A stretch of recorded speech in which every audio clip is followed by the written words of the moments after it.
Now, most Indians watching the protests that have fanned out across the country today, across cities over the horrific crime in Hyderabad are wondering, hey, these images look very familiar. They happened only 7 years ago, and we are back on square one talking about precisely the same things.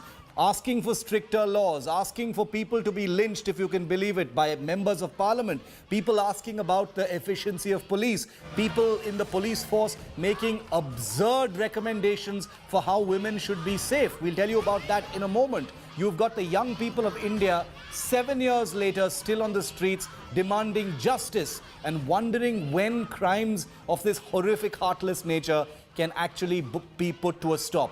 Did nothing get learnt after 2012, and has nothing proved to be a deterrent against such crimes? How many more wake-up calls does India really need? And when will India be safe for women is the question. Take a look at all the actions that have been taken so far since 2012 and the status now. The anti-rape law was amended in the wake of the Nirbhaya gang rape and murder. Status: 32,559 cases of rapes have been reported since 2017. Here's another action. Setting up of fast-track courts ordered in 2012. Status: 1,023 fast-track courts yet to be set up. So this was only very piecemeal, not nearly enough to deal with all the cases. Third action, Nirbhaya fund set up. Status: only 20% of these funds have been used from all over India from 2015 to 2018. That is 1/5 of the funds have been used and 4/5 remain unused. Action. The centre asked states to set up helplines. Status: only 20 states have spent any money on developing helpline numbers and publicizing them so people can actually call these helpline numbers in case of any kind of emergency. Now we want to tell you about India being unsafe for women, the numbers that truly tell this incredible, scary story. And remember, these numbers have not changed since 2012, and that is perhaps the most shocking part of it. One woman is raped in India every 15 minutes, and yet we Indians, we get very touchy and sensitive when foreigners say that India is the rape capital of the world. 33,658 women raped in a year, a single year in our country. 2,78,886 rapes in the last 10 years, with a conviction rate of just one out of 4 rape cases.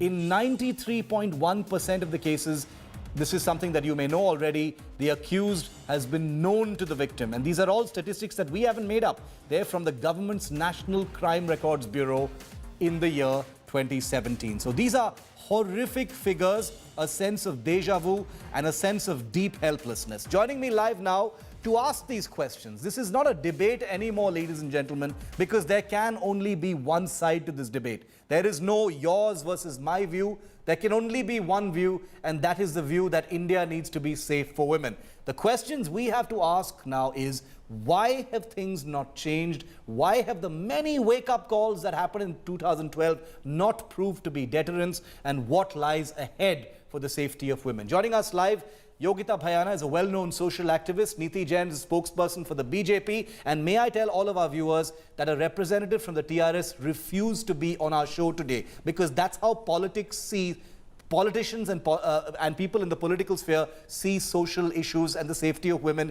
They see it as a possible vulnerability for them, a place where the TRS may be embarrassed on a TV show, and that's why they haven't sent anyone to be with me, Shiv Arur, here on 5 Live. Yogita, I want to come to you first, because it's incredible. It's actually even hard to believe that it's been 7 years since the Nirbhaya tragedy, the murder. I don't even want to call it a tragedy because it was a human crime. We're asking exactly the same questions. Correct me if I'm wrong, Yogita, but we're talking about deterrents. We're talking about, politicians asking for stricter laws. We don't need stricter laws. We need implementation. We're talking about why everything has failed as a deterrent, and yet we've got this massive numbers of rapes that happen every year. What has happened in these 7 years? To be very honest, it's very disheartening and disappointing because we protested. I think everyone protested. All of us, yes. All over the world, people talked about this case and they felt sensitive. And we hoped against the hope, like definitely this girl, definitely we have lost her to such a brutality, but things are going to change. She had become the symbol of change. We sacrificed her, but nothing changed. 7 years ago, we were discussing the same things. We were protesting. Outrage was there. Similar kind of a situation, even more helpless rather, I would say, because we have tried everything. There was a hope then, there is no hope now, because we really felt after Justice Verma committee, I was part of a lot of consultation. We did so many things, you know, so many consultation, deliberations, working with rape survivors, given so many solutions. We are exhausted. Every solution is available. Yes. The only hopelessness is this, that they don't want to act on it. So, you know, what was a little light we were seeing, I think it has disappeared. We have become negative. I have become immune. You know, every day dealing with cases, going to survivors, meeting them, I feel so helpless that I have become immune. I have actually stopped crying. Nothing shocks us anymore. Yeah, because you know what to do. I want to be on action mode, but these politicians, they're asking for a solution from us. They know they can do it.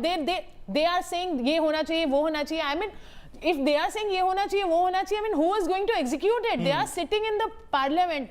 I mean, they are making laws. If they are feeling helpless, I mean, this is a message they are sending across to a young girl who's going to the college and the school. What confidence are they instilling on us? I mean, they are a total failure. They have failed the girls of this country big time. All the parties across, whether be it BJP, Congress, Aam Aadmi Party in Delhi, any local body, they have not even, have they ever taken any single step toward women's safety? Other than, okay, they brought the law, that ordinance of the hanging. I agree with that, but that was also post-incidents. Have they done for prevention? What is their action plan? You ask them, they are mum. They have no answer to it. They have no answer to it. Neeti Jain represents the BJP, but you know, I want to make it very clear that, you know, the people in parliament today, you know, Neeti, the emotion that Yogita expresses is a real one. It is not against politicians, you know, individually or personally, but about the public class. You know, there is a public anger, Neeti, which cannot be denied. Across political spheres, across governments, across administrations, crimes like these continue to be committed and we seem to be helpless. And what Yogita is saying, I agree with that. When you see politicians in parliament sound so helpless and sound so angry, who does the public look up to?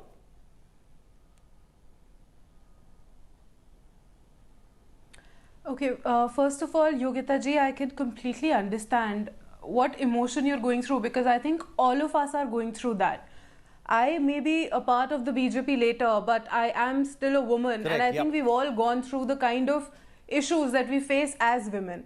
That said, see, I was reading a UN report, and there are about 35% women across the world that have gone through some sort of physical or psychological abuse. And like I said, this is a UN report. So what you're saying about the parliament, according to me, what the parliament, most of the people, the MPs in the parliament, the view that they took was a very matured one. That you need to come out of the BJP, Congress, TRS kind of a scenario. And I'm not giving any of them a clean chit, no matter which party I come from. But you need to look at it beyond politics and as a social cause. And when we come to social causes, everybody needs to be part of it. The TRS Home Minister, the statements he gave, and Shiv, I was watching your channel, the kind of statements he has given, ridiculous. That apathy is definitely something that we don't need to take, and that is not something that is acceptable at all. But most of the statements in the parliament today were very constructive, were very at least forward-looking, and not blame game that usually goes on, because the moment you make it a BJP Congress political scenario, I think we fail the cause of women on a much larger scale. But so Neeti, from where to be I fair, look at Yogita it, I think it is still, this is not about each individual party. It is still a step forward that the parties want to come together. No, that is what I'm saying. I think it is still a step forward that the parties intend to at least come together for this cause now. And if you look even historically, after Nirbhaya, if Congress made a Nirbhaya fund, the BJP has put in the funds for it and they have allocated it to all the states. Neeti, I appreciate what you're saying. I appreciate what you're saying. It is about the implementation. I agree with you. I appreciate the sentiment of what you're saying, but that is precisely what has not happened. There is a tutu meme as a result of which these implementations don't take place. I remember I was a journalist who was at India Gate 7 years ago covering the Nirbhaya protest, and I remember at that time that the BJP and the Congress, after a little bit of initial politics, the BJP and the Congress did come together where it mattered. They did come together where it mattered, Neeti. I remember seeing that as far as, crafting certain laws was concerned, creating certain, entities and resources for women was concerned. It did happen in a bipartisan manner. But Yogita, the question that needs to be asked right now, and I'm going to pull up that, the soundbite of that TRS MP in just a bit and play it out for our viewers. But Yogita, the question now is, what has gone wrong then? The people of India want to know what has gone wrong, because the people of India 7 years ago were told there's a Justice Verma committee, we have strengthened all our laws, we have made fast-track courts, we promised the people of India that everything is going to serve as a deterrent and nobody is ever going to dare commit a crime like this again. Tell me specifically where has things gone wrong? Where are the fast-track courts? I have been dealing with the cases. 1,033 have not been set up. Not been made, and which are made, they are not fast-track. I'm sorry to say that because I go to the courts because myself. It's only at the trial court level, right? Yes, and secondly, what about Nirbhaya's rapists? Have they been hanged? Yeah, they haven't. I mean, what example are you giving? Infrastructure, forget about social issue. I agree with Ms. Jain that okay, it's a social issue. Even public also has to be part of it. Parents need to sensitize their boys and blah blah blah. We have been discussing all that. But as a government, you are supposed to give. You take money from us as taxpayer money. We need infrastructure. Forensic labs are not there. Your trial is going to be lost because you are not able to provide the right forensic evidence. Even for a case like the Nirbhaya case, you're Absolutely. saying. So that particular case, as I said, was blessing in disguise that it got still where it has reached to some conclusion. We deal with the cases where the cases are pending from before Nirbhaya. Similar kind of brutality after Nirbhaya. Last year in Delhi, did we get to know that two similar kind of cases and we happened? never heard about them. I've been dealing. So we try to bring out to media, but media also has limitation. We deal with such cases single day. Every day we have Nirbhayas happening in this country. Trust me, you have seen Dr. Reddy, what happened to Dr. Reddy. But Delhi, we lost one engineer last year. She was working in the Cyber Hub call center. There was another girl who was working in Connaught Place. She was abducted from Connaught Place, raped and thrown from the fourth floor.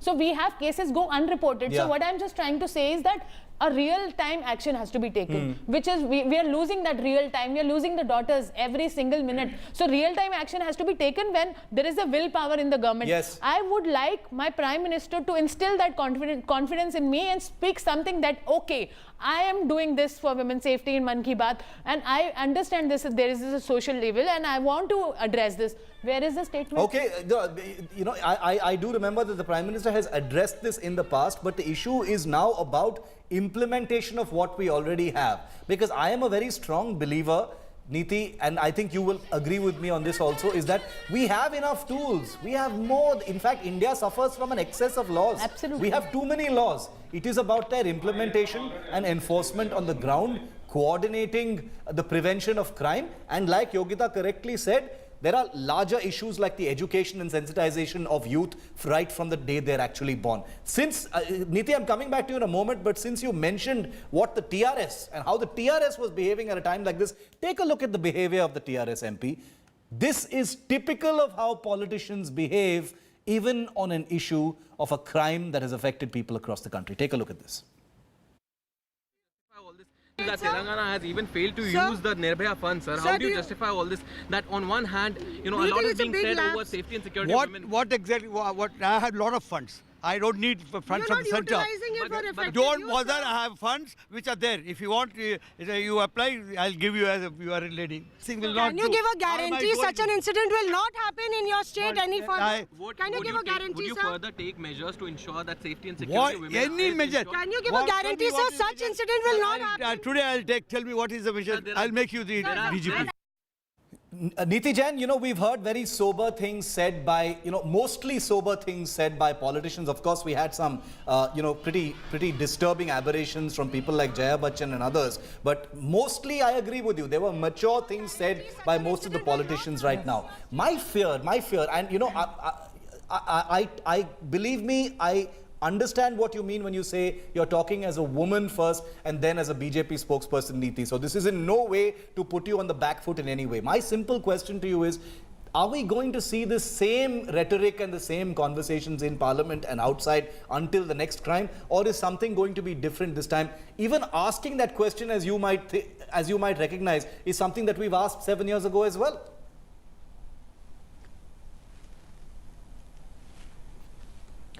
Yeah, but Shiv, like I was saying earlier as well, that this selective and when there's a Nirbhaya that happens, we all come together and outrage. Hyderabad happens, we all come together and outrage. And in 7 years, we forgot that there was a juvenile who was released by the court on account of being a juvenile, and there is a CM that comes out and gives him a sewing machine to start his livelihood again. What about the girl? There was no outrage then. Should we not have come together and just said that these are the kind of role models that we do not want? If an MP, and this is again a UN report that says 82% of women parliamentarians go through some kind of psychological or physical abuse, and these are the parliamentarians. So when an MP stands in the House and he makes lewd remarks against the speaker, why is there no outrage? Why don't we ask for these role models to just go out? And besides that, Yogita ji, like you were saying, you were talking about the forensic lab, and I'm not going to make it political. I'm sorry I had to, because these are the role models. You were talking about the forensic labs. There is a DNA, the state-of-the-art DNA lab and the central forensic lab that has been made with the 131 crore kind of an amount. Another 100 crore has been given for 12 more forensic labs are being created in 12 different states. So it's not like no work is being done. And I don't want to justify this, that kyunki ye sab ho gaya hai to hamara kaam khatam ho gaya hai. But the point is, it's not like nobody is sitting on a back seat on this. There are sufficient laws. Like Shiv said, we have excess of laws. There's a divorce, there's a dowry law. There is a domestic violence abuse law, but even those things haven't stopped. Okay. So, and that is where I think where the most of the parliamentarians say that it needs to be done together with the social, the civil society, the government, and the training of the administration and the executive. So all of this needs to come together. Okay. Because when we talk about social causes, it works for us that we don't it's a legal issue, it's not social issue. First of all, it's not only a social cause, it's your responsibility, Ms. Jain. It's not only a social cause, it's a legal responsibility. Absolutely, of the it is a huge legal responsibility, and since we're running out of time... And I agree with that, and that is exactly what I'm saying. When the Supreme Court makes issues like that, only the girl's version would be listened, a doctor's evidence is not required in cases of rape. So the judiciary is also active on it. The government is also making laws, and even Rajnath ji today also said that whatever law needs to be made, we will make it. Coming together with all the parties sitting across the table, we'll do whatever needs to be done. But yes, there is an issue with the implementation. There is an issue when we go down the hierarchy, and probably on that level, the training and the awareness campaigns need to be done. This is the... I'm agreeing with that, but it's not like everybody is sitting on the back seat. And like you asked me, Shiva, I hope this is not what we will discuss, and hope we will not discuss this at all. No, because the reason I need to bring this up again is because I can only imagine how women feel. I am feeling distressed as a male journalist who happened to cover it. I can only imagine how women feel. I'm not going to sit here and pretend that I can empathize 100% with how women feel, because I can't. I'm a man. So that's why I know that this is a story that is far worse for the women of this country. When they look at someone like this young doctor, 26, she was a person like us. She was a city-dwelling doctor, educated, young, enjoying her freedom, had a scooty, going out for late in the evening, fully trusting, that she would be safe. And then this horrific, unthinkable crime happens to her. The reason, I also want to highlight one thing, Yogita, since in this country, the media puts a huge spotlight on these urban stories. How many untold crimes against women and brutalities must be happening in the rural areas and smaller towns? And since they don't fit within our media ambit as far as attention is concerned. They don't get the same kind of media hype and attention, not hype, but attention, which is very, very necessary. What we're doing with this case is very, very necessary. But what about all those cases? Shouldn't they also be getting the same kind of thing? I'd like to end by asking you about a point that you made, Yogita, which was very interesting. You said, it's not like the Nirbhaya-like cases have stopped. There have been many such cases. Tell us a little bit about that. The kind of brutality that and the cases that come to you mean that deterrence has actually not worked at all. See, it has reached the wrong audience, deterrence. You have issued advisory to women, don't do this, do that, don't wear this, don't go out this time, message to your kins and whatever. Have you sent the message to the culprits? Have you potential culprits? First of all, they are mostly dropouts. So first, a stringent education policy, right to education. Yeah. Because I have done my own little study, working with my own, the group which I work in. So these are dropouts. Have you channelized them? Their mental health is in shambles. They are having some mental issues. That's why they are going raping women. So you need to understand that you need to work on their psyches. You need to prevent it. You need to prevent. How do you stop a mouse in your and a rat in your house? You catch them, and then you need to do something that you catch these mental mapping of these culprits. You need to do that right there, and education policy has to be strong enough to do that mental check. And liquor is one of the reason. I don't think so. And pornography availability. There are many factors. So many different angles to look at. Yes, so many different things to look at. So many. So who is working? We are working with the wrong audience. We are telling the women to not do this, don't do that. What about the guys? What the about moment the boys? you start working on that, you start being called regressive also. Movies, that is, Bollywood movies. I agree. There are so many facets. Neeti, I'm out of time. I apologize. I won't be able to come to you, but I heard what you just said. Yes, absolutely. There are contradictions to all of these things. And perhaps, I don't want to end on a good note, because there is nothing good in this story. It is horrific. It is a tragedy, and it is a story of shame for India in front of the world. And please think of that one family that must be, going through this absolute horror. Think of what they must have to live with, knowing what their loved one had to go through on that fateful night. It is an intensely frustrating experience, ladies and gentlemen, covering this story. And 5 Live last week was the first show to take this story up, after which it exploded across the media.